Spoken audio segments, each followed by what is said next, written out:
അതിനുശേഷം നമ്മൾ ഉദരത്തെയും ഉദരാന്തര അവയവങ്ങളെയും ഈശോയെ തിരത്തും കൊണ്ട് കഴുകി വിശുദ്ധീകരിക്കണമെന്ന് പ്രാർത്ഥിക്കാം. അതിനുശേഷം നമ്മുടെ ലൈംഗിക അവയവത്തെ തിരത്തും കൊണ്ട് കഴുകി വിശുദ്ധീകരിക്കണമെന്ന് പ്രാർത്ഥിക്കാം. അതിനുശേഷം നമ്മുടെ കാലുകളെ തിരത്തും കൊണ്ട് കഴുകി വിശുദ്ധീകരിക്കണേ എന്ന് പ്രാർത്ഥിക്കാം. അതോടൊപ്പം അഭിഷേകം ചെയ്യണമെന്ന് പ്രാർത്ഥിക്കാം. കാരണം ഈ കാല് കുത്തുന്ന ഇടം അനുഗ്രഹം പ്രാപിക്കാനായിട്ട് അവിടുന്ന് അന്ധകാര ശക്തികൾ വിട്ടുപോകുന്ന വിധത്തിലുള്ള ഒരു അഭിഷേകത്തേക്ക് നമ്മുടെ അത്തരത്തിലുള്ള ഒരു അഭിഷേകം നമ്മുടെ കാലുകളിൽ നിറയാനായിട്ട് നമുക്ക് പ്രാർത്ഥിക്കാം. അതുപോലെ നമ്മുടെ കരങ്ങൾ കഴുകി വിശുദ്ധീകരിക്കപ്പെടാനായിട്ട്, കാരണം മനുഷ്യൻ ഏറ്റവും കൂടുതൽ നന്മ ചെയ്യുന്നതും തിന്മ ചെയ്യുന്നതുമായിട്ടുള്ള അവയവം കൈകളാണ്.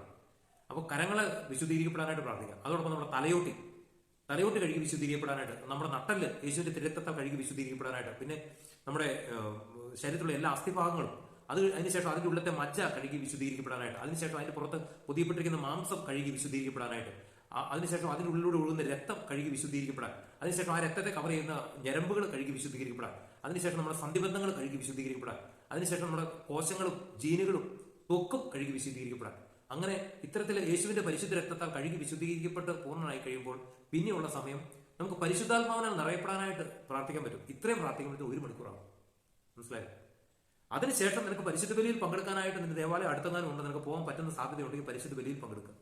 പിന്നെ വേറൊരു കാര്യം പറഞ്ഞാൽ, നീ ജോലിക്ക് പോകുന്ന ഒരു വ്യക്തി, അല്ലെങ്കിൽ പഠിക്കാൻ പോകുന്ന ജോലിക്ക് പോകുന്ന ഒരു വ്യക്തിയാണെങ്കിൽ നീ വീട്ടിൽ നിന്ന് ഇറങ്ങുന്നതിന് മുമ്പ് നിന്റെ വീട്ടിലത്തെ പ്രാർത്ഥന മുറി ഉണ്ടെങ്കിൽ പ്രാർത്ഥന മുറിയിൽ കടന്നിട്ട്, അതല്ലെങ്കിൽ ഈശോ തിരുഹൃദയരൂപത്തിന് മുമ്പിൽ നിന്നിട്ട് അല്പസമയം പ്രാർത്ഥിക്കാം.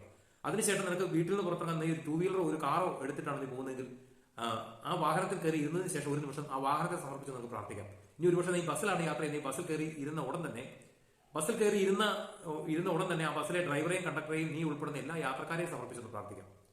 ഇത് പറയുമ്പോൾ വർഷങ്ങൾക്ക് മുമ്പ് ഞാൻ താമസിക്കുന്ന കണ്ണൂർ ജില്ലയിലെ ഇരിട്ടി എന്ന് പറയുന്ന സ്ഥലത്ത്, അന്ന് ഞാൻ കരിക്കോട്ടത്തിൽ താമസിക്കുകയാണ്. ഒരു വെള്ളിയാഴ്ച ഞാൻ കണ്ണൂർ കുറച്ച് സാധനങ്ങൾ എടുക്കാനായിട്ട് പോവുക.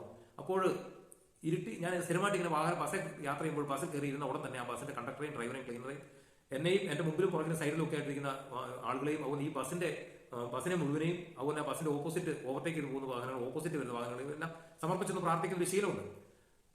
അപ്പൊ ഞാൻ ഇതുപോലെ പതിവ് പോലെ പിന്നെ ഇരിട്ടി ബസ് സ്റ്റാൻഡിൽ നിന്ന് ഒരു KSRTC ബസ് കയറി ഇരുന്ന് കഴിഞ്ഞപ്പോൾ പരിശുദ്ധാത്മാവ് എന്നോട് പറയുകയാണ്, മോനെ ഇന്നൊരു അപകടം ഉണ്ടാകാൻ പോകുന്നു, പ്രാർത്ഥിക്കും. അപ്പൊ ഞാൻ എന്ത് ചെയ്തു, ഉടൻ തന്നെ ആ KSRTC ബസ്സിനെ, അതിന്റെ ഡ്രൈവറെ, കണ്ടക്ടറെ എല്ലാവരെയും സമർപ്പിച്ചെന്ന് പ്രാർത്ഥിച്ചു. അത് കഴിഞ്ഞ് ഞാൻ എന്ത് ചെയ്തു, ഉറങ്ങിപ്പോയി. കാരണം ആഴ്ചയിലെ മറ്റു ദിവസങ്ങളിലെ അധ്വാനത്തിന്റെ ക്ഷീണമെല്ലാം മാറുന്ന അന്നത്തെ ആ വെള്ളിയാഴ്ചത്തെ യാത്രയിലാണ്.